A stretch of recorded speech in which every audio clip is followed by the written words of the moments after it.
के गुनाकास्ते से दिल दहला देने वाली तस्वीरें सामने आई। वहां एक ज्वालामुखी के फटने से हड़कंप मच गया, जिसके बाद आसपास के इलाके में रह रहे लोगों को अगले कुछ दिनों के लिए उससे दूर रहने की हिदायत दी गई, क्योंकि रिकोनदेला वेखा नाम का यह ज्वालामुखी कई महीनों तक शांत रहने के बाद अचानक बम की तरह फटा, जिसकी सामने आई तस्वीरों में भीषण विस्फोट के साथ ज्वालामुखी से धुएं का गुबार उठता नजर आया। बादलों जैसा दिखने वाला ये घना धुआं ज्वालामुखी से काफी ऊपर आसमान की ओर फैलता दिखा। अनुमान लगाया जा रहा है कि इस ज्वालामुखी से निकलता धुआं करीब 2 किलोमीटर की ऊंचाई तक उड़कर गया, जो कई घंटों तक दूर दराज के इलाकों से भी साफ नजर आता रहा।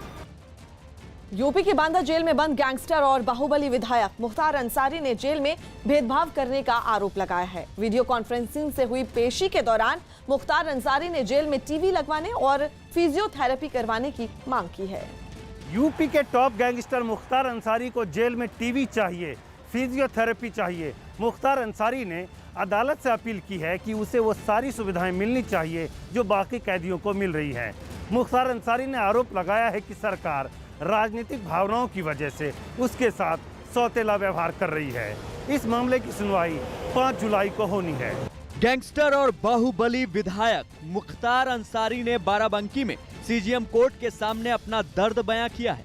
एम्बुलेंस को निजी वाहन के तौर पर इस्तेमाल करने के आरोप में वीडियो कॉन्फ्रेंसिंग के जरिए बांदा जेल से मुख्तार की पेशी हुई। सुनवाई शुरू होते ही गैंगस्टर मुख्तार ने जज से कहा कि उसके साथ भेदभाव किया जा रहा है। वकील रणधीर सिंह के मुताबिक मुख्तार अंसारी ने कोर्ट से अपील की है कि जेल में उसकी बैरक में टेलीविजन लगवाया जाए। उत्तर प्रदेश मेडिकल बोर्ड ने रोज फिजियोथेरेपी करने को कहा था, इसलिए जेल में उसकी फिजियोथेरेपी की सुविधा दी जाए। मुख्तार ने आरोप लगाया कि बांदा जेल प्रशासन ने फिजियोथेरेपी की इजाजत नहीं दी है। गैंगस्टर मुख्तार ने कहा कि फिजियोथेरेपी नहीं हुई तो उसकी स्वास्थ्य समस्याएं बढ़ सकती हैं। मेडिकल बोर्ड ने सलाह दी है, उनके स्वास्थ्य के लिए आवश्यक है कि वह उनकी फिजियोथेरेपी रोज की जाए, लेकिन बांदा जेल प्रशासन इस बात को मानने के लिए तैयार नहीं है। गैंगस्टर मुख्तार अंसारी ने अदालत में पेशी के दौरान खुद को लाचार दिखाने की कोशिश की है, जबकि यूपी लाने से ठीक पहले पंजाब में जेल से अदालत तक का सफर वो बाराबंकी की नंबर प्लेट वाली एम्बुलेंस में करता था। ये मामला सामने आने के 2 दिन बाद ही वो एम्बुलेंस पंजाब में हाईवे किनारे लावारिस हालत में मिली थी। बाराबंकी के एक हॉस्पिटल के नाम पर ली गई एम्बुलेंस मुख्तार अंसारी के पास कैसे पहुंची? मुख्तार अंसारी उसका इस्तेमाल निजी वाहन के तौर पर किस तरह से कर रहा था? जब ये मामला कोर्ट में पहुंचा तो मुख्तार के वकील ने इसे लो एविडेंस का मामला यानी कि सबूतों के अभाव का मामला बताया और मुख्तार अंसारी से कहा कि सबूतों के अभाव के बावजूद भी सियासी वजहों से उन्हें बेल नहीं मिल पा रही है। यानी कि एक गंभीर अपराध को मुख्तार अंसारी का ग्रुप एक सियासी मामला बताकर प्रचारित कर रहा है। गैंगस्टर मुख्तार ने अपने लिए टीवी की मांग करते हुए एक हैरान कर देने वाली दलील दी है। उसने बाराबंकी के सीजेएम से कहा कि बांदा जेल प्रशासन ने उसे बिल्कुल तन्हाई में रखा है, ऐसे में वो अकेला रहता है, जबकि बाकी कैदियों के बैरक में टीवी लगे हुए हैं, इसलिए उसे भी जेल में टीवी की सुविधा उपलब्ध करवाई जाए। हालांकि मुख्तार अच्छी तरह जानता है कि वो सामान्य कैदी नहीं है, इसलिए उसे बाकी कैदियों से अलग रखा गया है, क्योंकि पुलिस के रजिस्टर में उसके गुनाह बेहद संगीन धाराओं में दर्ज है। जो एम्बुलेंस मुख्तार अंसारी द्वारा निजी प्रयोग में लाई जा रही थी, उसके आधार पे कई सारे लोग जो उस डॉक्यूमेंट्स को तैयार कराने में और एम्बुलेंस को यूज करने में सम्मिलित थे, उनके खिलाफ विधिक कार्रवाई की जा रही है। कई लोगों को गिरफ्तार किया गया है। मुख्तार अंसारी की इसी केस में कल जुडिशियल रिमांड थी 29 तारीख को, और उसके बाद 5 जुलाई तक का डेट 14 दिन की जुडिशियल कस्टडी कोर्ट ने ग्रांट की है। आगे विधिक कार्रवाई जारी है। मुख्तार अंसारी को जेल में टीवी और फिजियोथेरेपी वाली सुविधा मिलेगी या नहीं, इस पर 5 जुलाई को सुनवाई होगी, क्योंकि एम्बुलेंस केस में पुलिस उसके बाकी साथियों को तलाश रही है। केस की गंभीरता को देखते हुए पुलिस को उम्मीद है कि गैंगस्टर मुख्तार के खिलाफ एम्बुलेंस केस में कई ठोस सबूत हैं जो उसे सलाखों के पीछे रखने में मददगार साबित होंगे। यानी बांदा जेल में बंद डॉन मुख्तार की कानूनी मुश्किलें बढ़ सकती हैं। बांदा जेल में बंद मुख्तार अंसारी को हाई सिक्योरिटी सेल में रखा गया है। दिन रात उसकी निगरानी होती है और हर मिलने वाले पर भी नज़र रखी जाती है। यानी कि मुख्तार अंसारी की सुरक्षा से कोई समझौता नहीं किया जा सकता। इसलिए मुख्तार अंसारी इस पूरे मामले को सियासत से जोड़ रहा है। अंसारी ने पहले भी जेल की सज़ा काटी है, लेकिन उस दौरान उसे जेल में सारी सुविधाएं मिलती रही हैं। पहली बार ऐसा है कि मुख्तार अंसारी एक कैदी की तरह जेल में बंद है, इसलिए उसे जेल की दीवारें उबाऊ और ऊंची नजर आ रही हैं। जयपुर से हैरान करने वाली तस्वीरें सामने आई। वहां शादी समारोह में लगाई गई पाबंदियों में छूट देने की मांग के लिए अनोखा प्रदर्शन किया गया। प्रदर्शनकारियों ने शादी से जुड़े कार्यक्रमों में ज्यादा लोगों के शामिल होने की इजाजत देने की मांग की ताकि बड़े आयोजन हो सके और लोगों को रोजगार मिल सके। और अपनी मांगों को गहलोत सरकार तक पहुंचाने के लिए इन लोगों ने डीएम ऑफिस के बाहर बैंड बाजे के साथ प्रदर्शन किया।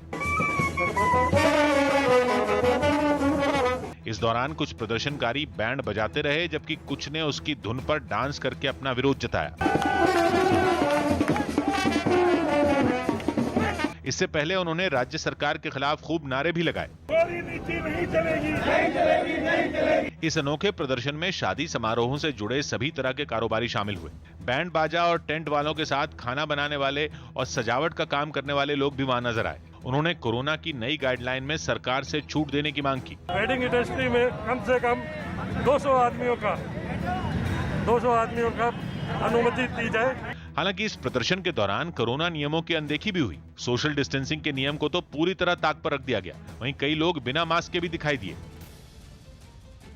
हैदराबाद से रोंगटे खड़े कर देने वाला एक वीडियो सामने आया है। वहां एक सड़क हादसे में एक आदमी की मौत हो गई। बताया गया कि यह हादसा तब हुआ जब एक तेज रफ्तार कार ने ऑटो रिक्शे को टक्कर मार दी, जिसकी तस्वीरें वहां लगे सीसीटीवी कैमरे में रिकॉर्ड हो गई। और वो तस्वीरें हम आपको दिखा रहे हैं, जिसमें साफ नजर आया कि कैसे झमाझम बारिश के बीच सड़क पर जा रहे एक ऑटो रिक्शे को उसके पीछे से आ रही एक गाड़ी ने जोरदार टक्कर मार दी।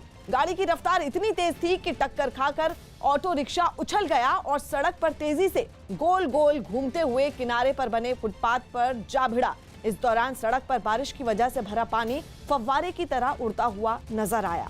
आपको बता दें, इस हादसे में ऑटो ड्राइवर की मौत हो गई, जिसकी जांच के बाद टक्कर मारने वाली गाड़ी में बैठे 3 लोगों को गिरफ्तार कर लिया गया। अमेरिका के कैलिफोर्निया से डरा देने वाली तस्वीरें सामने आई। वहां लॉस एंजलिस के करीब जंगलों में लगी आग से आसपास के इलाकों में हड़कंप मच गया। बताया गया कि इस आग ने 34 एकड़ में फैले जंगल के एक हिस्से को अपनी चपेट में ले लिया। जिसकी सामने आई तस्वीरों में घने पेड़ों से ढके पहाड़ के एक हिस्से से आग की लपटें उठती नजर आईं।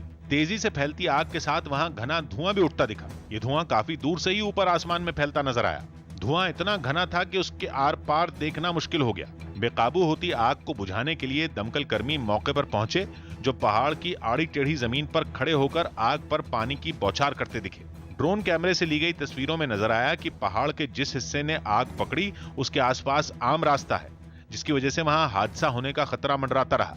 लेकिन दमकल कर्मियों ने वक्त रहते इस आग को काबू में कर कामयाबी हासिल कर ली। केंद्रीय मंत्री प्रकाश जावड़ेकर ने मध्य प्रदेश के इंदौर के पास पीथमपुर औद्योगिक क्षेत्र में बने हाई स्पीड ट्रैक का उद्घाटन किया। उन्होंने वीडियो कॉन्फ्रेंसिंग के जरिए कार्यक्रम में हिस्सा लिया और रिमोट का बटन दबाकर करीब 3000 एकड़ जमीन में फैले हाई स्पीड ट्रैक का उद्घाटन किया। केंद्र सरकार ने करीब 13,000 करोड़ की लागत से इस ट्रैक को बनाया है, जिसमें करीब 11 किलोमीटर लंबी सड़क बनाई गई है। इस ट्रैक पर गाड़ियों का टेस्ट 200 से 400 किलोमीटर प्रति घंटे की रफ्तार से दौड़ाकर किया जाएगा। तो वहीं ये भी कहा जा रहा है कि ये एशिया का सबसे बड़ा ऑटो टेस्टिंग ट्रैक होगा। तो वहीं केंद्र सरकार इस हाई स्पीड ट्रैक को भारत के लिए मील का पत्थर मान रही है। ये दुनिया का एक मुख्य ऑटोमोबाइल का केंद्र बनेगा, उत्पादन का भी, सेवाओं का भी और स्पेयर पार्ट्स का भी। उत्तराखंड सरकार ने 4 धाम यात्रा पर अपना फैसला पलट दिया। उत्तराखंड हाईकोर्ट के आदेश के बाद राज्य सरकार ने 4 धाम यात्रा पर लिया अपना फैसला पलट दिया। अब राज्य के लोग भी कोरोना संकट की वजह से इस यात्रा में नहीं जा पाएंगे। इंग्लैंड दौरे पर गए टीम इंडिया के क्रिकेटरों ने सोशल मीडिया पर कुछ तस्वीरें शेयर की। इनमें रोहित शर्मा और अजिंक्य रहाणे समेत दूसरे क्रिकेटर अपने परिवारों के साथ सैर करते नजर आए। खबर है कि संसद के मॉनसून सत्र की 19 जुलाई से शुरुआत हो सकती है, जो 13 अगस्त तक चलेगा। प्रधानमंत्री मोदी ने तीरंदाज दीपिका कुमारी और दूसरे खिलाड़ियों को बधाई दी। इन खिलाड़ियों ने पेरिस में हुए वर्ल्ड कप में शानदार प्रदर्शन किया। इसी प्रतियोगिता में दीपिका कुमारी ने लगातार 3 गोल्ड अपने नाम किए थे। कोरोना संकट में अर्थव्यवस्था को हुए नुकसान की भरपाई के लिए केंद्र सरकार के राहत पैकेज के ऐलान पर विपक्ष ने निशाना साधा। कांग्रेस ने दावा किया कि महंगाई से जूझ रहे लोगों को इससे कोई फायदा नहीं होगा। आर्थिक राहत पैकेज नहीं बल्कि जनता पे कर्जा थोपो पैकेज है। लेकिन बीजेपी ने इस राहत पैकेज को अर्थव्यवस्था की मजबूती के लिए जरूरी करार दिया। जो अर्थव्यवस्था में लोगों को आशा है कि भारत की अर्थव्यवस्था और मजबूत हो, उसके लिए ये पैकेज अनाउंस किया गया है। बिहार के नालंदा से एक हैरान करने वाला वायरल वीडियो सामने आया है कि वहां एक शादी समारोह में डांस के दौरान जमकर मारपीट हो गई। बताया गया कि पसंदीदा गाना नहीं बजने पर वहां मौजूद कुछ लोग भड़क गए और उन्होंने मारपीट शुरू कर दी। देखते ही देखते कार्यक्रम जंग के मैदान में तब्दील हो गया। घूंसों और मुक्कों के साथ जमकर कुर्सियां भी चली। दर्शकों को स्टेज से दूर रखने के लिए बांस की मदद से जो बैरिकेड बनाया गया था उसे भी तोड़ दिया गया। ये बवाल काफी देर तक चलता रहा, जिसमें कई लोगों के घायल होने की भी खबर है। इससे पहले वहां स्टेज में 2 डांस कलाकार डांस करती दिखाई दी। नीचे मौजूद लोग भी मस्ती में झूमते दिखाई दिए। थोड़ी देर तक तो सब कुछ ठीक ठाक तरीके से चलता रहा, लेकिन तभी कुछ लोगों ने अपनी पसंद का गाना बजवाने की जिद शुरू कर दी, जिसके बाद वहां बवाल शुरू हो गया। जम्मू कश्मीर के रामबन से रोंगटे खड़े कर देने वाली कुछ तस्वीरें सामने आई। वहां के एक इलाके में कई मकान लपटों में घिर गए। हालांकि आग कैसे लगी इसका पता नहीं चल पाया, लेकिन उन मकानों से उठती लपटों ने कोहराम मचा दिया। खिड़कियों और दरवाजों से आग के साथ धुआं उठने लगा, जिसे देखकर वहां के लोग दहशत से भर गए। धधकती लपटों के बीच कुछ लोग इस कोशिश में दिखे कि किसी भी तरह इस आग को बुझा लिया जाए, लेकिन उनकी मेहनत बेकार गई, क्योंकि वो मकान लकड़ियों और टिन की मदद से बने थे। इसलिए एक बार जो उनमें आग भड़की तो फिर आसपास के लोगों के लिए उसे बुझाना मुश्किल हो गया। बताया गया कि जब हालात ज्यादा बिगड़ गए तो सेना और पुलिस के जवानों को वहां बुलाना पड़ा, तब जाकर आग बुझ सकी। धर्मांतरण मामले में केंद्र सरकार ने कार्रवाई का भरोसा दिया। श्रीनगर में सिख समुदाय की लड़कियों के धर्मांतरण के मामले में गृह राज्य मंत्री ने कार्रवाई का भरोसा दिया। जो कार्रवाई होना है, भारत सरकार इस विषय पर विचार विमर्श करते हैं। इस मामले में सिख समुदाय का एक प्रतिनिधिमंडल गृह राज्य मंत्री जी किशन रेड्डी से मुलाकात करने पहुंचा और मांग की कि धर्मांतरण पर जम्मू कश्मीर में भी उत्तर प्रदेश जैसा कानून लाया जाए। जिस प्रकार का यूपी और मध्य प्रदेश में लव जिहाद पे कानून है, उसी प्रकार का कुछ कानून कश्मीर में भी आना चाहिए। भारतीय महिला क्रिकेट टीम और मेजबान इंग्लैंड के बीच शाम 6:30 बजे दूसरा वनडे मैच खेला जाएगा। 3 मैचों की इस सीरीज में भारत 0-1 से पीछे है। यूपी पुलिस ने ट्विटर पर डाले गए एक वीडियो के मामले में सुप्रीम कोर्ट में याचिका दाखिल की। इस याचिका में ट्विटर इंडिया के एमडी मनीष माहेश्वरी को कर्नाटक हाई कोर्ट से मिली राहत को चुनौती दी गई। हाई कोर्ट ने मनीष माहेश्वरी की गिरफ्तारी पर रोक लगा दी थी। हालांकि गाजियाबाद पुलिस को इस वायरल वीडियो के मामले में ऑनलाइन पूछताछ की इजाजत मिल गई थी। सीडीएस बिपिन रावत ने हिमाचल प्रदेश में एलएसी के पास वाले इलाकों का दौरा किया और सुरक्षा हालात की जानकारी ली। इसके अलावा वो हरियाणा के पंचकुला में सेना की पश्चिमी कमांड के मुख्यालय भी गए। महाराष्ट्र में कोरोना के नए वेरिएंट के खतरे को देखते हुए पाबंदियां बढ़ा दी गईं। नए नियमों के तहत जरूरी सेवाओं को छोड़कर बाकी दुकानें शाम 4 बजे तक ही खुलेंगी। हालांकि सरकार के इस फैसले पर कुछ कारोबारियों ने नाराजगी जताई। दूसरे कोई स्टेट में ऐसा नहीं है, सिर्फ महाराष्ट्र में व्यापारियों को परेशानी है। उत्तराखंड में 4 धाम यात्रा से जुड़ी बड़ी खबर आ रही है। न्यूज 18 के अनुपम त्रिवेदी की खबर है कि उत्तराखंड सरकार 4 धाम यात्रा शुरू करने के लिए सुप्रीम कोर्ट का दरवाजा खटखटाएगी। उत्तराखंड सरकार में मंत्री सुबोध उनियाल ने इसकी जानकारी दी है। उत्तराखंड सरकार ने 1 जुलाई से 4 धाम यात्रा शुरू करने का फैसला किया था, जिस पर उत्तराखंड हाईकोर्ट ने रोक लगा दी थी।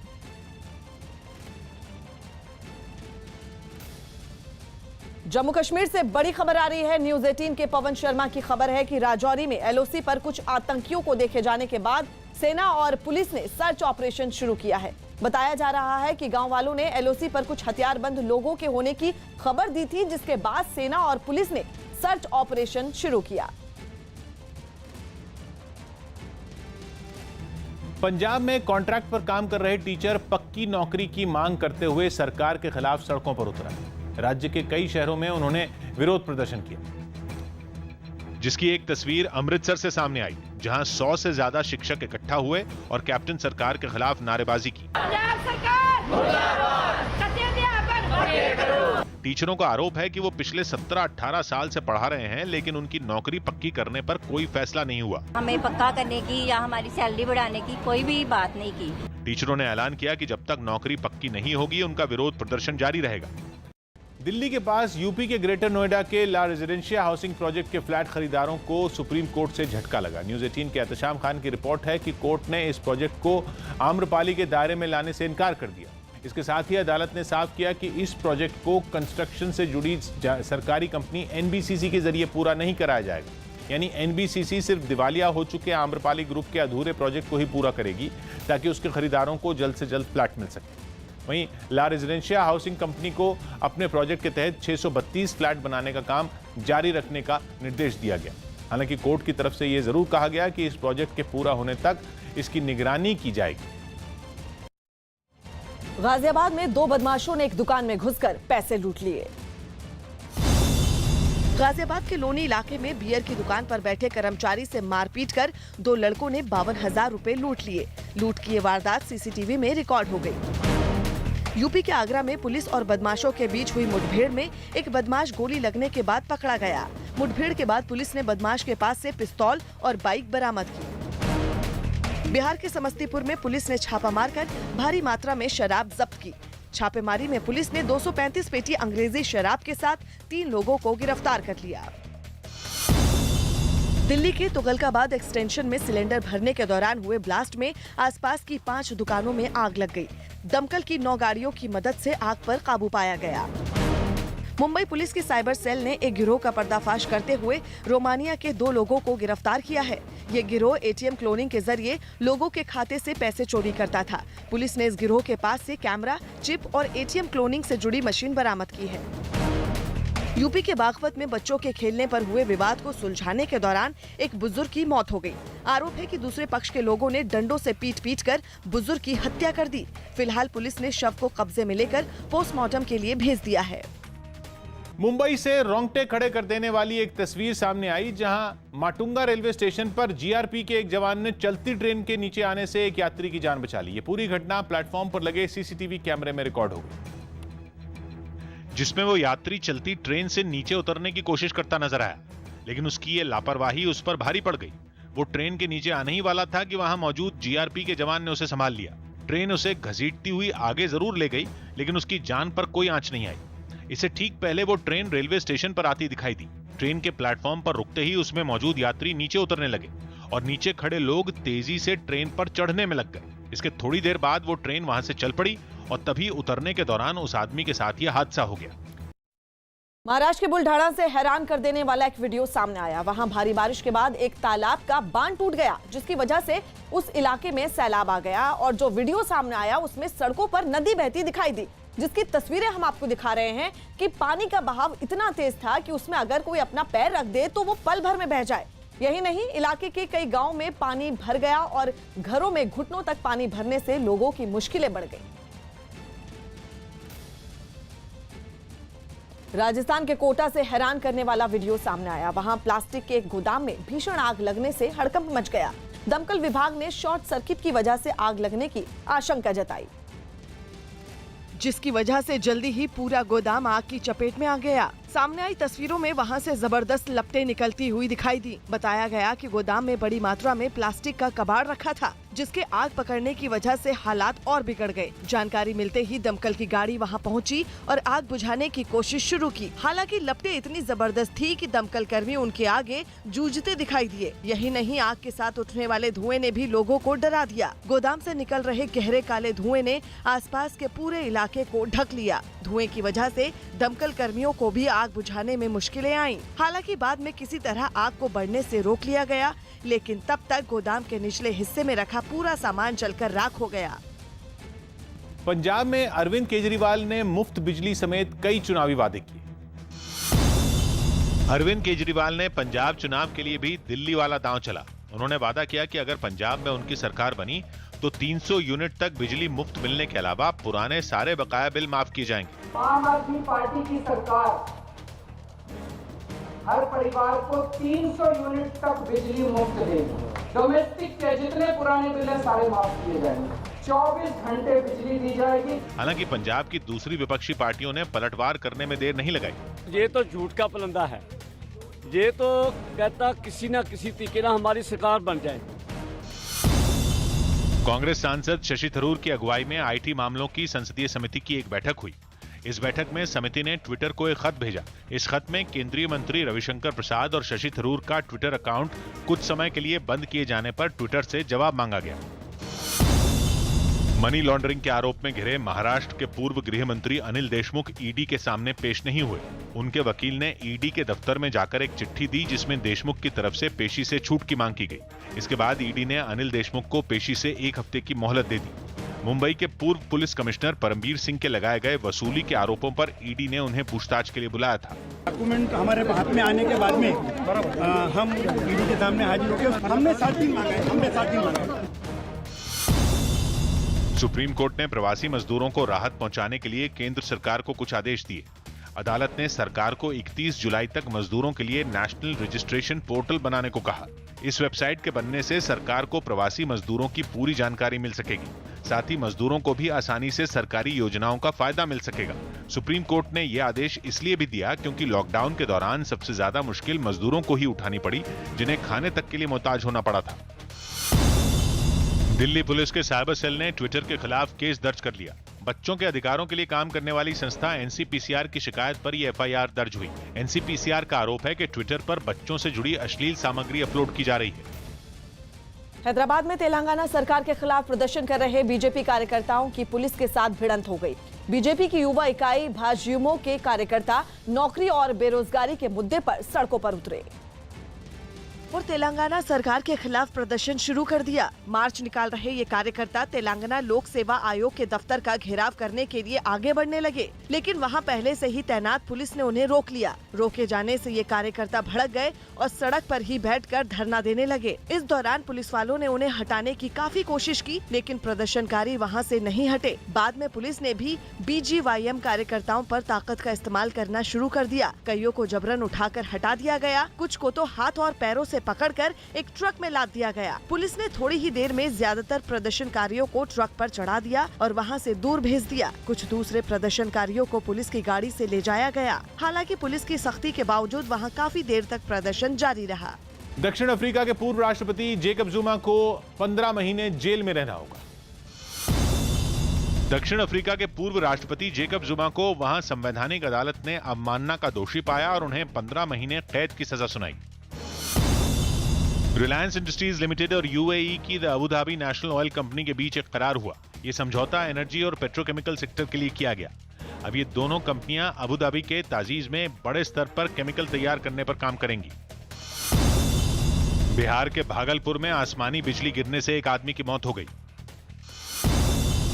छत्तीसगढ़ के जांजगीर चांपा में कोरोना वैक्सीन लगाने के बाद लोगों को जो सर्टिफिकेट दिए गए उनमें मुख्यमंत्री भूपेश बघेल के साथ टीएस सिंहदेव की तस्वीर भी छपी दिखी और दोनों के नाम के नीचे मुख्यमंत्री लिखा नजर आया। बताया गया कि सर्टिफिकेट वायरल होने के बाद जिले के डीएम ने इस गलती के लिए जिम्मेदार अधिकारी को पद से हटा दिया। सर्टिफिकेट तो कहीं चल ही नहीं रहे हैं अलग से, केवल सीजी टीका पोर्टल से एक ही सर्टिफिकेट निकल रहा है जिसमें मुख्यमंत्री जी का चित्र है। वहीं बीजेपी ने कांग्रेस पर निशाना साधा कि छत्तीसगढ़ में भूपेश बघेल और टीएस सिंहदेव के बीच 2.5 साल के लिए मुख्यमंत्री बनने पर सहमति हुई थी, जिसकी वजह से यह गलती हुई। 2.5 साल चूंकि पूर्ण हो चुका है, इसीलिए संशय के चलते टीकाकरण में टीएस सिंहदेव जी को मुख्यमंत्री बता दिया गया। मुंबई की कुछ मस्जिदों में ड्रग्स के खिलाफ मुहिम शुरू की गई, जिसकी कुछ तस्वीरें भी सामने आई। उनमें एक तस्वीर में एक मस्जिद के अंदर कुछ मौलाना और एनसीबी यानी नारकोटिक्स कंट्रोल ब्यूरो के कुछ अधिकारी नौजवानों को ड्रग्स से होने वाले नुकसान के बारे में समझाते दिखे। ये इनको प्रॉब्लम देगा कि जब ये ड्रग्स के नशे में होते हैं, इनको माँ और बहन में फर्क ना, माँ है बीवी है, इनको फर्क नहीं समझ में आता है। इसी तरह एक दूसरी मस्जिद में भी एक कार्यक्रम का आयोजन कर लोगों से नशा न करने की अपील की गई। जामा मस्जिद में हम मौजूद हैं, जहां पे ये मुहिम पूरी पहली बार शुरू की गई है। मौलवी जो हैं वो उनको बताएंगे कि किस तरीके से ड्रग्स से बचा जाए।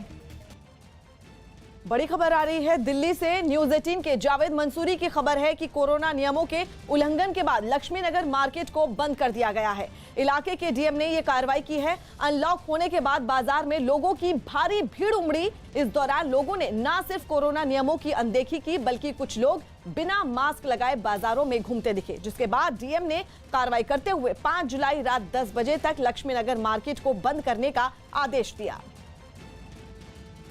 जावेद मंसूरी हमारे सहयोगी इस वक्त फोन लाइन पर मौजूद हैं। जावेद, और क्या अपडेट? देखिए, रविवार और शनिवार को बहुत ज्यादा लक्ष्मी नगर मेन बाजार में भीड़ उमड़ी थी। जो स्थानीय एसडीएम है उन्होंने मार्केट का दौरा किया और पाया कि इस बाजार में धज्जियां उड़ रही हैं। कोरोना नियमों की जो सोशल डिस्टेंसिंग है उसका पालन बिल्कुल नहीं हो रहा था और बहुत ज्यादा भीड़ उमड़ रही थी। तो उन्होंने एक रिपोर्ट तैयार की और जिसके बाद ये फैसला लिया गया है कि 5 जुलाई रात 10 बजे तक ये बाजार पूरी तरह से बंद रहेंगे। साथ ही जो ऑर्डर जारी किया गया है उसमें साफ लिखा है कि जो मार्केट एसोसिएशन हैं उन्हें नियमों का पालन करना होगा। तो ये फैसला, बड़ा फैसला लिया गया है। अनलॉक 5 हो चुका है दिल्ली में, तमाम बड़े बाजार खुल चुके हैं, लेकिन बाजार खुलने के बीच एक दिल्ली का बड़ा बाजार फिर से बंद करना पड़ा है। जी जावेद, जैसे आपने बताया कि जो मार्केट एसोसिएशन है उसको नियमों का पालन करना पड़ेगा। अगर वो नियम का पालन नहीं करते तो फिर ऐसे में क्या किया जाएगा?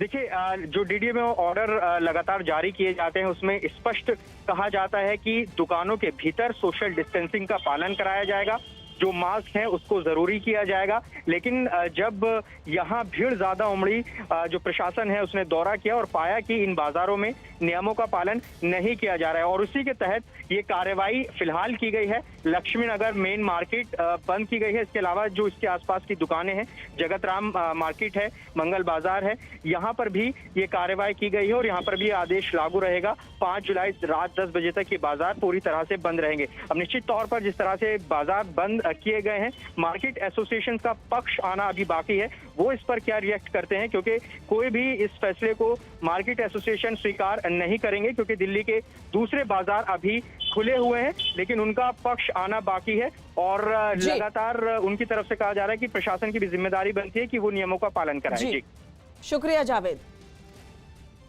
दिल्ली के पास गाजियाबाद से बड़ी खबर आ रही है। गाजियाबाद पुलिस ने लोनी में एक कपड़ा कारोबारी, उनकी पत्नी और 2 बेटों की हत्या की गुत्थी को सुलझाने का दावा किया है। आपको बता दें, पुलिस के मुताबिक कपड़ा कारोबारी के भतीजे ने ही हत्या की वारदात को अंजाम दिया। पुलिस ने आरोपी के कब्जे से हत्या में इस्तेमाल पिस्तौल भी बरामद कर ली है।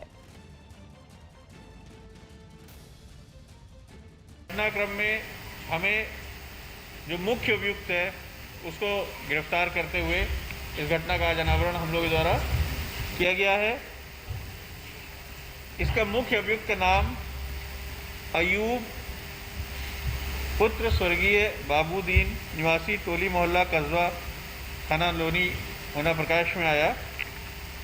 ये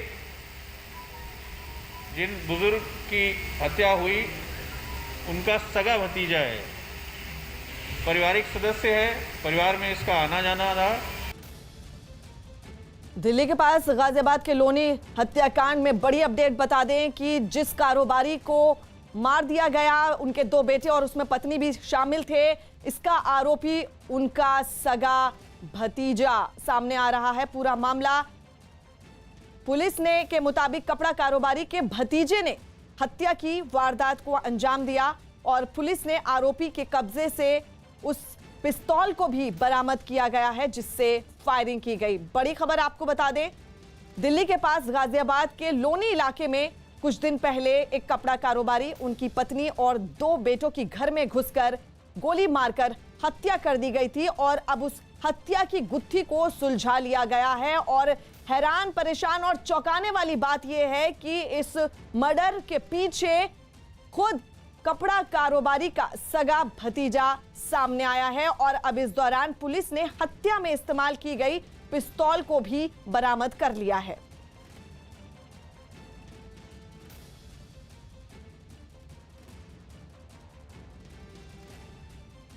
ट्विटर से जुड़ी बड़ी खबर आ रही है। न्यूज 18 के विक्रांत यादव की खबर है कि केंद्रीय मंत्री रविशंकर प्रसाद और कांग्रेस नेता शशि थरूर का अकाउंट लॉक करने के मामले में ट्विटर को नोटिस भेजा गया है। शशि थरूर की अध्यक्षता वाली संसद की आईटी मामलों की स्थायी समिति ने ट्विटर को ये नोटिस भेजा है, जिसमें ट्विटर से अकाउंट लॉक करने की वजह पूछी गई है और इस मामले में लिखित जवाब देने के लिए ट्विटर को 48 घंटे का समय दिया गया है। उत्तर प्रदेश के मथुरा से डरा देने वाली तस्वीरें सामने आई। वहां दो पक्षों के बीच हिंसक झड़प हो गई, जिसमें कई लोग घायल हो गए।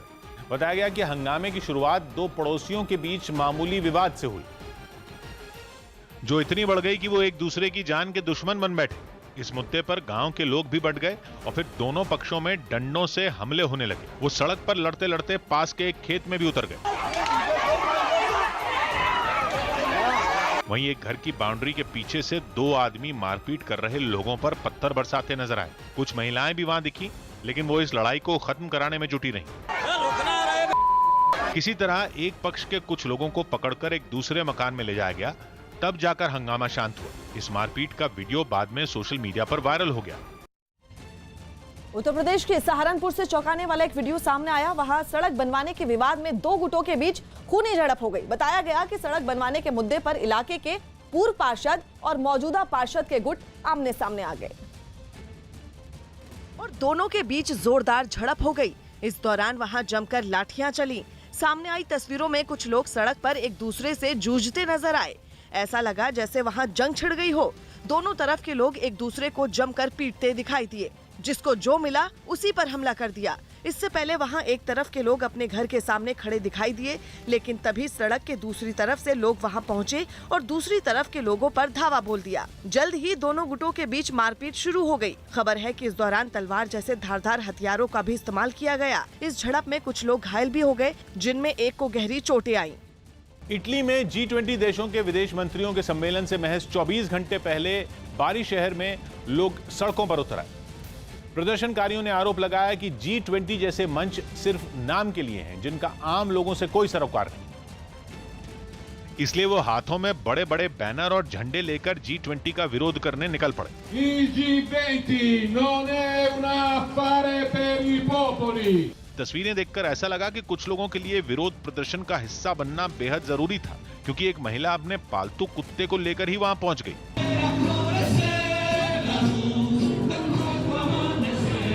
प्रदर्शनकारी मार्च निकालते हुए शहर के अलग अलग हिस्सों से आगे बढ़े, जिनमें बुजुर्ग लोग भी शामिल हुए। हालांकि लोगों ने बेहद शांतिपूर्ण तरीके से G20 की बैठक पर ऐतराज जताया, लेकिन फिर भी कहीं अंतर्राष्ट्रीय सम्मेलन से पहले कोई बवाल न हो, इसलिए पुलिस भी चप्पे चप्पे पर तैनात नजर आई। बंगाल के जादवपुर में NHRC की टीम का कुछ लोगों ने विरोध किया। हंगामा तब हुआ जब कोलकाता हाईकोर्ट के आदेश पर NHRC की टीम बंगाल के जादवपुर में चुनाव के बाद हुई हिंसा की जांच करने पहुंची। लेकिन उसी वक्त वहां के कुछ लोगों ने टीम का घेराव करने की कोशिश की। CRPF के जवानों के घेरे में टीम ने अपना काम किया और कुछ लोग लगातार हंगामा करते रहे। टीम के सदस्यों ने दावा किया कि हिंसा की वजह से कई लोग पलायन कर चुके हैं। यहाँ पाया कि 40 से ज्यादा घर ऐसे हैं जो डिस्ट्रॉय हो गए हैं, जो यहाँ नहीं रहते। NHRC की टीम ने जिले के अधिकारियों पर भी सहयोग न करने का आरोप लगाया। लोकल पुलिस को ऑलरेडी इन्फॉर्म करा, लोकल DM को इन्फॉर्म करा, लोकल पुलिस को इन्फॉर्म करा, no one is present here. जिस वक्त अफसर मीडिया से बात कर रहे थे, उस वक्त भी हंगामा चलता रहा।